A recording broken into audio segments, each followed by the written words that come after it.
অসময় টিভিতে সকলকে জানাই অভিনন্দন, শুভেচ্ছা, স্বাগত। সকাল 13টা বেজে 65 হয়ে 82 আমাদের স্টোরে জমা হয়েছে। বাংলাদেশের হাড়ি পাতিলের ভেতর থেকে বিশ্ব খবর পড়ছি মোহাম্মদ খান বাহাদুর টয়লেট। আমাদের গুলিস্তান সংবাদদাতা জানিয়েছেন যে গুলিস্তান থেকে একদল কুত্তার মিছিল বের হয়েছে। কুত্তাগুলো বাংলাদেশের প্রধানমন্ত্রীর কাছে গিয়ে বলে আমরা কতকাল ল্যাংটা থাকবো। বাংলাদেশের প্রেসিডেন্ট, আমেরিকার প্রেসিডেন্ট বিলাই কিংডংয়ের কাছে আবেদন জানান। সেটা শুনে বিলাই কিংডং কুত্তাদের জন্য একটু করে ক্যাপ ও এক জোড়া করে জুতা দেওয়ার আশা করা যাচ্ছে।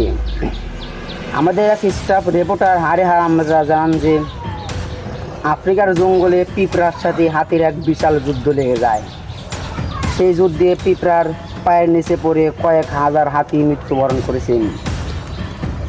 একটি পিঁপড়ার পা ভেঙে যাওয়াতে তাকে ঘোড়ার গাড়িতে করে নাইজেরিয়া হাসপাতালে পাঠানো হয়েছে।